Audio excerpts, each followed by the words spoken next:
ठीक है। Allahabad high court RO में जो है वो फैक्ट पूछे जाते हैं बहुत ज़्यादा। तो इसी क्रम में हम ये वीडियो लेके आए हैं जिसमें हम यहाँ बात करेंगे इम्पोर्टेंट जो भारत में स्थापत्य कला है उससे रिलेटेड कुछ फैक्ट हैं। और ये फैक्ट जो हैं ये चूँकि बहुत रिपीट होते हैं, हर एग्ज़ाम में ये फैक्ट रिपीट होते हैं, इस वजह से हम जो है इसे आज डिस्कस करेंगे ट्रिक के साथ। ठीक है, कुछ ट्रिक बता देंगे तो उससे तैयार हो जाएगा, और बाकी जो साइड में कुछ एक्स्ट्रा इससे रिलेटेड जो थ्योरी रहेंगी उस पर हम बात करेंगे। ठीक है, तो सबसे पहले हम बात करते हैं खजुराहो मंदिर। ठीक, अब खजुराहो मंदिर क्या है, आप इसे जानते भी होंगे कि ये मध्य प्रदेश में, हम हमेशा सुनते हैं कि मध्य प्रदेश में खजुराहो मंदिर, ऐड वैड में भी देखते रहते हैं। तो खजुराहो मंदिर को बनवाया था चंदेल राजाओं ने। ठीक, और इस मंदिर में एक जो इम्पोर्टेंट टेम्पल है वो कंदरिया महादेव मंदिर है। ठीक है, अब खजुराहो मंदिर चंदेल राजा याद कैसे करेंगे, तो देखिए खजुराहो से हम क्या समझ पा रहे हैं, खजुराहो से हम खजूर, खजूर समझते हैं ना, खजूर। ठीक है, तो खजूर इतना महंगा होता है कि हम उसे चंदा लेके नहीं खा सकते। ठीक है, मतलब उसे हम चंदा लेके नहीं खरीद सकते। तो इससे बस याद रखिएगा, कनेक्ट कर लीजिए आप, खजुराहो चंदा लेकर, यानी खजुराहो मंदिर चंदेल राजाओं ने बनवाया था। ठीक है, ये याद रखिएगा। अब दूसरा है एलोरा और एलिफेंटा की गुफा। ठीक है, अब इसे कैसे तैयार करेंगे, तो ये दोनों देखिए ध्यान से, एलोरा और एलिफेंटा।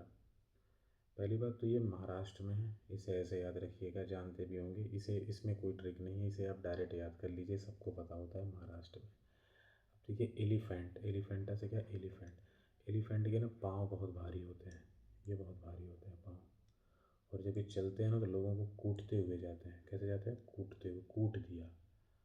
तो इस तरह से याद कर लीजिएगा कि एलिफेंटा और एलोरा की जो गुफाएं हैं उसे राष्ट्रकूट शासकों ने बनवाया है। ठीक, राष्ट्रकूट शासकों ने बनवाया, और राष्ट्रकूट शासक हैं कृष्ण प्रथम।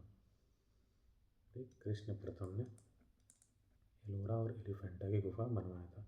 अब एलोरा और एलिफेंटा में आप ध्यान रखिएगा कि बौद्ध, जैन और हिंदू तीनों धर्म के मंदिर हैं। एलोरा में बौद्ध, जैन और हिंदू तीनों धर्म के मंदिर हैं। पूछा जाएगा कि एकमात्र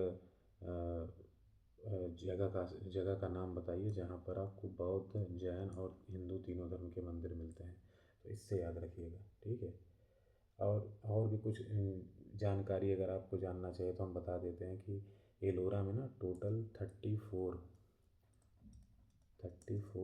रॉक कट टेम्पल है। रॉक कट टेम्पल का मतलब होता है शैलकृत गुफा। ठीक है, टोटल 34 हैं, इसे याद रखिएगा। एलोरा में कितने हैं, टोटल 34 हैं। राष्ट्रकूटों ने बनवाया था, हमने बता दिया है। और यहाँ ये भगवान शिव की प्रतिमा के लिए ये जगह बहुत प्रसिद्ध है। अगला क्वेश्चन आप इससे देखेंगे भी, देखिए अगले नेक्स्ट में क्या लिखा है। नेक्स्ट में है कि एलोरा में कैलाश मंदिर पूछ लिया। अब वही सेम आंसर होगा हमारा, एलिफेंट, एलिफेंट जब चलता है ना तो कूट देता है सबको, तो राष्ट्रकूट से याद रखिएगा। तो क्या क्या पढ़ लिए, जैसे कि खजुराहो, खजुराहो अब याद रखिएगा। तो हम चंदा लेके खजूर नहीं खा सकते, यानी कि चंदेल शासक। ठीक, अब एलोरा और एलिफेंटा, तो एलोरा एलिफेंटा को हमने कैसे बताया है, एलिफेंटा मतलब एलिफेंट का पैर, एलिफेंट जब चलता है तो कूट देता है, यानी राष्ट्रकूट शासक। अब कृष्ण प्रथम याद रखिएगा उसके साथ में। अब इसी तरीके से कोणार्क का सूर्य मंदिर, आपने इसे देखा होगा, इसे ब्लैक पैगोडा के नाम से बोलते हैं। ठीक है, कोणार्क का सूर्य मंदिर। अब इसे कैसे याद रखेंगे, तो कोणार्क, कोणार्क को लिखिए KONARK, सॉरी, कोणार्क। ठीक, अब कोणार्क में क्या आ रहा है, NAR आ रहा है, NAR। तो NAR से नरसिंह क्या हो गया, नर, NAR से हो गया नर, नर से बन गया नरसिंह। तो नरसिंह देव वर्मन प्रथम द्वारा कोणार्क का सूर्य मंदिर बनवाया गया था, नरसिंह देव वर्मन प्रथम द्वारा। ठीक है, इसे याद रखिएगा। अब आगे इसी तरीके से, अब है अंकोर वाट का विष्णु मंदिर, ये कंबोडिया में है।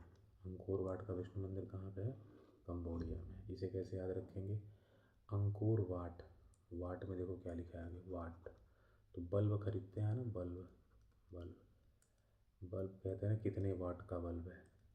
तो जो सूर्य होता है ना, सूर्य बहुत ज़्यादा वाट का होता है, समझ लो सूर्य भी एक बल्ब है, बहुत वाट का होता है ये। तो आप याद रखिए, जहाँ पे वाट देखो ना, वाट, अंकुर वाट, तो वो सूर्य से रिलेट कर लेना। तो सूर्य वर्मन द्वारा बनवाए गए और ये कंबोडिया में है। अब अगला देखो, इसी तरीके से महाबलीपुरम का सप्तरथ मंदिर। अब महाबली कौन है? भगवान नरसिंह जो थे ना, वो बहुत महाबली थे, इसे याद रखिएगा। नरसिंह वर्मन प्रथम ने महाबली का सप्तरथ मंदिर बनवाया है, ठीक है। अब इसी तरीके से एक है भीमबेटका ऐतिहासिक स्थल, ये याद रखिएगा, अक्सर पूछते हैं ये कहाँ पे है, मध्य प्रदेश में, ठीक है। अब आगे देखो दिलवाड़ा जैन मंदिर।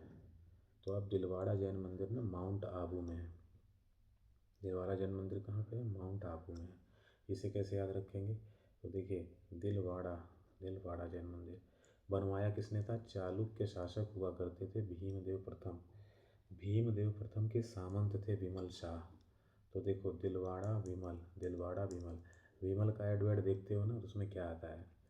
विमल खा के दिल खुश हो गया, ठीक है, विमल उमल। अब इस तरह से पढ़ाना तो सही नहीं लगता, लेकिन अब क्या करें, ट्रिक है, रिलेट करके याद रखना पड़ेगा। तो विमल शाह द्वारा निर्मित किया कराया गया है ये दिलवाड़ा जैन मंदिर। तो विमल से रिलेट कर लेना दिल, ठीक है। तो इतनी चीज़ें हैं, इसे याद रखिएगा, ये सारे फैक्ट हैं, ठीक है। ये जितने हमने बताए हैं अभी, इन्हें याद रखिएगा। ये अभी सेट 1 था, ठीक। इसी तरीके से हम 2, 3, 4 और लेके आते रहेंगे। जितने फैक्ट रहेंगे ना, उन्हें हम कोशिश करेंगे ट्रिक से ख़त्म कर दें, क्योंकि हाई कोर्ट आर ओ में ना वन लाइनर ही पूछा जाता है। ऐसा कोई बहुत स्टेटमेंट रिलेटेड क्वेश्चन नहीं आते हैं कि आपको कोई बहुत प्रॉब्लम होती है। एक लाइनर क्वेश्चन रहेगा, बस आपको ऑप्शन से रिलेट करना है और उससे तैयार कर लेना है, ठीक है। तो ये सारी चीज़ें हैं, ये याद रखिएगा। बाकी हम नेक्स्ट क्लास में मिलेंगे, तो हम आगे डिस्कस करेंगे।